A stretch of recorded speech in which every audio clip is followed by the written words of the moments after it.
Hello and welcome back to another LEGO Star Wars review. This time I'm here with set 75301, Luke Skywalker's X-Wing Fighter.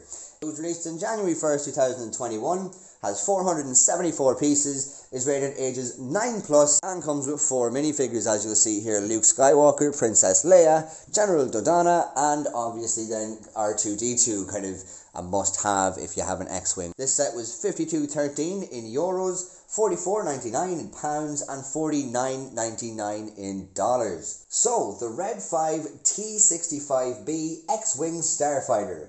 The one we all know and love, owned by Luke Skywalker and later Rey, first appeared in 1977 in A New Hope, and was piloted by Luke up until the event that put it in the ocean of Ahch-To. Then Luke's ghost lifts it from the ocean, reminding us all of the iconic Dagobah scene, and gives it to Rey to fly to the Battle of Exegol. The X-Wing Starfighter was actually the first LEGO Star Wars set ever released, with the 1999 7140 X-Wing fighter. This was so good they released it twice, again in 2002. There's been 11 X-Wing sets from 99 to 2021, 12 if you include the re-release in 2002, 9 of which are the Red 5 and 2 of which are Poe's variant, and then the last one then was a Resistance variant. It seems to be a failsafe with any Star Wars fan that they kind of really did enjoy seeing the X-Wing fly into battle, and even more failsafe then going further into that is Luke's one, because, you know, most people enjoy the fact that Luke's one was the one to actually destroy the Death Star entirely with one cannon. I mean, that's a great scene. Like, it makes the ship very iconic. So it's definitely a safe bet to make one of these, because it'll be bought one way or another. And also then driving down the price with the piece count being low and the design aspects of it being quite low, the detail being low in it. Also then it would probably sell out pretty quick, to be honest. And because of COVID, there's probably a few reasons other than COVID, but because of COVID, a lot of the sets have started to sell out. Now that is because they make less, they have more fans because more people are stuck in the house and have time to build LEGO sets, and investors are finding new places to invest, which is LEGO going crazy. So, you know, they don't even like LEGO, they're just coming in to invest, and, you know, whatever you want to do with your money, it's fair enough, because at the end of the day, those people will allow you to buy that set after it's been discontinued, so it's much of a muchness really if you like them or don't. But anyway, getting on to the back of the box, we can see here that there are a few little boxes of action material there. We can see the spoils opening up and closing there with the little press of a button up around here. I think this bit here must be what you press, which is a nice little feature, definitely. We can see that there's spring-loaded shooters under the wings there. Thank God they're not on top, because it might look a little bit ugly. Then, of course, we see R2-D2 can slot in here, and something that I just don't really like by the front of the box is the fact he pokes out so much. But, you know, this is probably something we can overlook. Also, this just kind of sitting there, I never really did like when they did that. They just put it there and, you know, it's sitting inside the cockpit and not really, you know, surrounded by anything. But, you know, it is what it is. You can obviously then see the Play It in LEGO Star Wars, the Skywalker Saga box, which is on every set that's been released since August of 2018, because they're just throwing them all into the game, and to be honest, waiting for the game has become boring. Anyway, let's get straight on to the review. So here we have the overview for the X-Wing. This is all that comes in the set. Of course, you get your 4 minifigs: Luke Skywalker with his lightsaber, Leia with her blaster pistol, General Dodonna with his blaster rifle, and then R2-D2, of course, gets no weapons because he is himself a weapon. Also then you get the spare red torpedo and the X-Wing itself. First off, so we have Luke Skywalker. Notably, the head and helmet aren't new, but the torso and legs is new, which is kind of interesting because we got a relatively new one with last year's installment of the AT-AT and Junior Snowspeeder with Biggs in it, and they use the exact same bodies for the two of them. But yeah, it's still nice to see. Definitely. He comes, of course, with his lightsaber, and he comes with 2 head prints as well. one with his visor down and a little smile, and one with his visor up and a cheekier little grin. The printing on the torso is very nice, good bit of detail in there. You can see all the tubes and buttons and a little bit of that armor kind of plating that they have. You can also see a little bit of ammo down the bottom with a few straps on his legs and a few pouches underneath that as well. The belt is printed as well, just to kind of give more uniform look to it, and that's definitely nice to see. Also then you will see a little bit of printing on the back, a little bit more of that armor I was talking about, and some straps as well there. Definitely nice. And then you will see also the helmet is done well. There's some nice printing on it. It's not new. I think 2010 was its release date. Giving you a closer look now at the two faces. The first one is nice. You can see his eyebrows underneath the visor there, always kind of nice to add in. And then of course you will see his face there with the chin strap on and the visor down and a little bit of a smile. It makes him look kind of nice and ready for the X-Wing itself. Looks very well with the helmet on, of course. But yeah, that's pretty much all I can say about the minifigure. Nice to see a new print for the torso and legs. And definitely kind of, it had to be in this set. There had to be some kind of X-Wing pilot in the set, but it's definitely still a nice figure to see here. On now to Leia, and we've seen this figure once before in the Tantive V4. It's still a nice addition to the set because now we can get it in a much cheaper set, which is definitely nice. The hair there is not the smooth hair. It has kind of a few lines in it to make it look more like hair, which is nice. You can also see a few kind of twirls and stuff in there, and a little bit of braiding in there. It's a nice little bit of detail to it there. The face is a little bit of a cheeky smile there, kind of like a little grin, and also then on the back you will see a more angry look for her whenever she's holding her blaster and she's kind of going all out.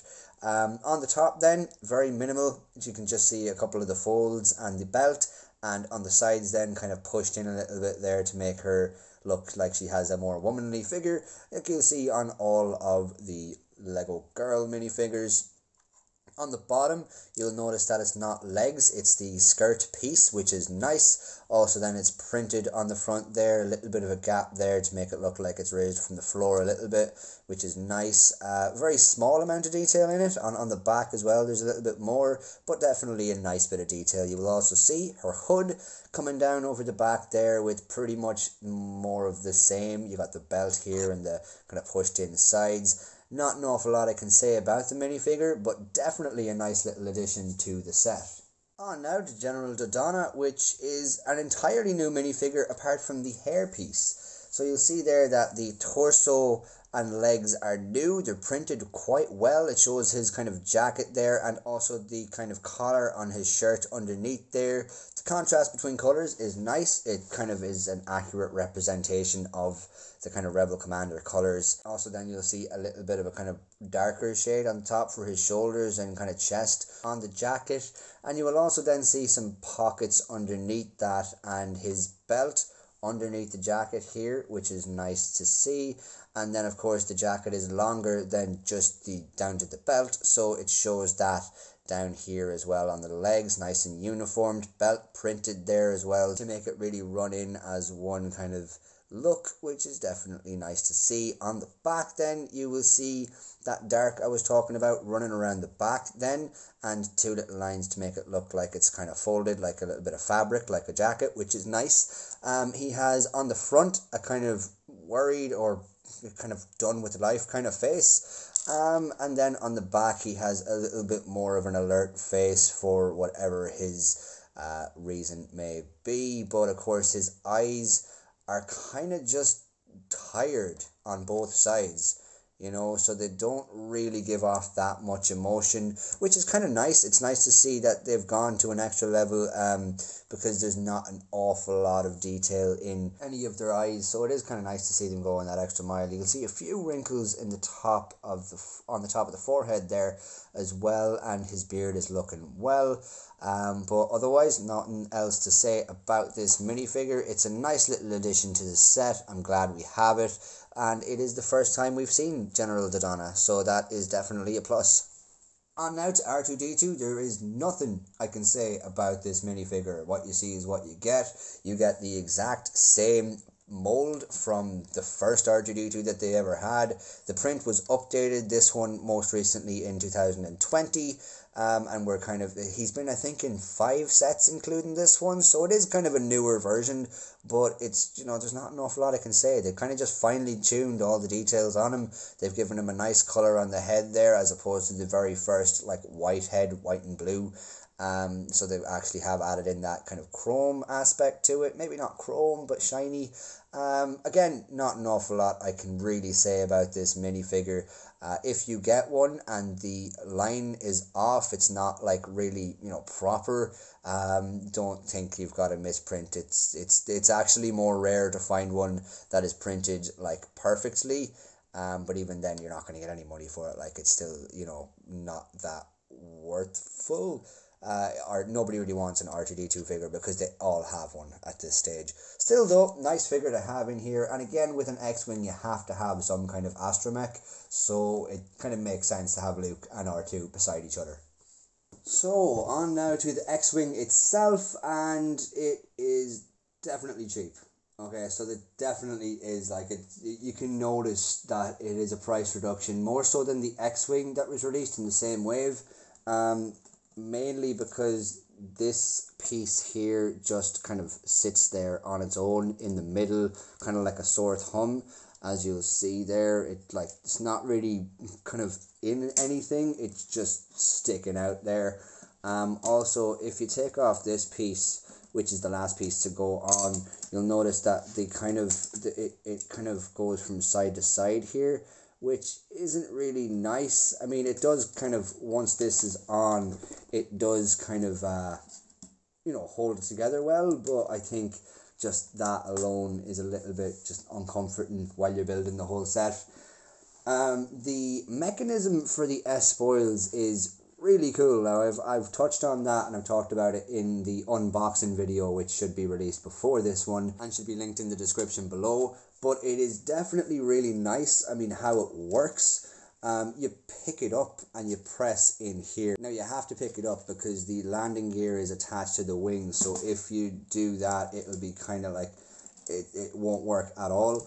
But if you pick it up, you can do it properly and you can open it up just by pressing on the top there. You will have to close it like that unless you're kind of, you know, you're really strong fingers and you just kind of pull it back up that way, but it's not that comfortable to do it that way. It's a lot more easy to do it that way. Now, I will say that mechanism itself is really cool. It's just 100% Technic. There's not a single brick in that Technique, which is interesting to see because I'm not really a Technic fan myself, and I'm not really, you know, I haven't really bought any Technic sets myself. But you'll see then from the front, you can kind of put everybody in there. So we'll show you Luke going in there. So he, you know, fits in there well. And R2-D2 literally goes down as far as there. I mean, you think you're trying to push him more and you're like, no, he needs to go down a little bit more. You got stuck on a piece, but no, he actually does, like, he sticks half out, and I hate that. I do. I hate it. I would much prefer, even if there was like a kind of set that you took the head off and put him on like that, and like on a little spinny kind of plate. I mean, I don't understand why that hasn't been done with all the Starfighters. I mean, yeah, you can take out the figure and put him in, but it never looks like that in the show or in the movies. It looks like his head is just poking up through the thing. And if you got one of them, you know, the little 2x2 square tiles with the circly thing in the middle that spins, put that on the top and then he'll be able to move his head. I really don't think it's that hard for Lego to do, to have a spinning head on the R2-D2 figure or on the back of X-Wings and stuff. But like, I didn't mind because there's the odd set that he'd actually go down quite a good bit and it might look like his head is just poking out. But with this one, his whole body is poking out. I mean, they've taken a step back completely with that. Also, he has to lie down. I mean, usually the X-Wing pilots are kind of sitting up, like they're not lying back, they're relaxing, they're alert, they're sitting up like that. And you can, but he'll just, you know, fall down once you close the thing again. Also then, kind of showing you a little bit more inside the cockpit, you'll see there that there's a little kind of line there, and that's where his legs slot in between. Otherwise, he doesn't really go on anything, and he doesn't go on any studs or anything. So if you want, you can kind of see now. I'll push him down here for you. It's kind of awkward to get him in, really, unless you pose him first. But yeah, as you can see there, the black thing is kind of in between his legs, and that's pretty much the only thing holding him in place. There's no studs at all. And as I said, he's kind of lying back there, kind of relaxing, not as if he's about to fight the Death Star, like the biggest, space station ever or anything. Just, going for a wee snooze, I suppose. Also then, you'll see that the X-Wing's wings, the spoils, are kind of, they're very thick. I'm not sure, is that a good thing or a bad thing? Is it accurate or is it not? But I don't feel like it looks right. But that's kind of, I suppose that is each to their own. Another bad thing, I didn't really have a great experience building this. The best part, I think, about building this was actually the S-Spoils mechanism. I think that was really fun, even though I'm not really a fan of Technic. I just thought it was quite interesting how they managed to do it. But another bad thing about it is you see these 4 kind of engines on the back there. They don't slot in perfectly, They should kind of go down maybe here, and it should run into itself, because it should go kind of a bit more uniformly. But here, as you'll see, they poke up quite a good bit here. They just kind of they zoom and they shoot up, and then it doesn't it doesn't look like it's all one thing, which it kind of should. This should be this. They should run into each other.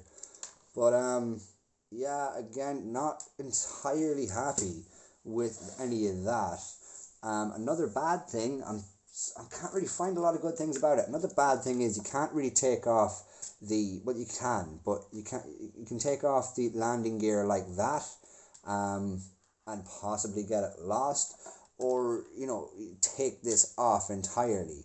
You can't retract it into itself or anything like that. Like this, at the most part, can move. Like you can kind of go like that if you want while it's flying. But it doesn't really. It's not really that practical for play or anything like that, or display. But yeah, I think I do like the fact that these guns are kind of nice looking. They're kind of a little thinner than they used to be, and that's nice. But this rod goes out way too far. It should be out to here. It should be like a little Euro sign, essentially, with the C and then a little line out maybe to about here, right? But this line is kind of going a bit too far, I don't really have an awful lot of good things to say about it. In the end, it does look like an X-Wing. Once you take out the spoils, it's kind of swooshable, but it doesn't really feel that comfortable. Maybe my hands are just too big, but it doesn't really feel that comfortable to hold. And also this part has just kind of clicked off there while I was messing with it, this part here, so that kind of isn't ideal.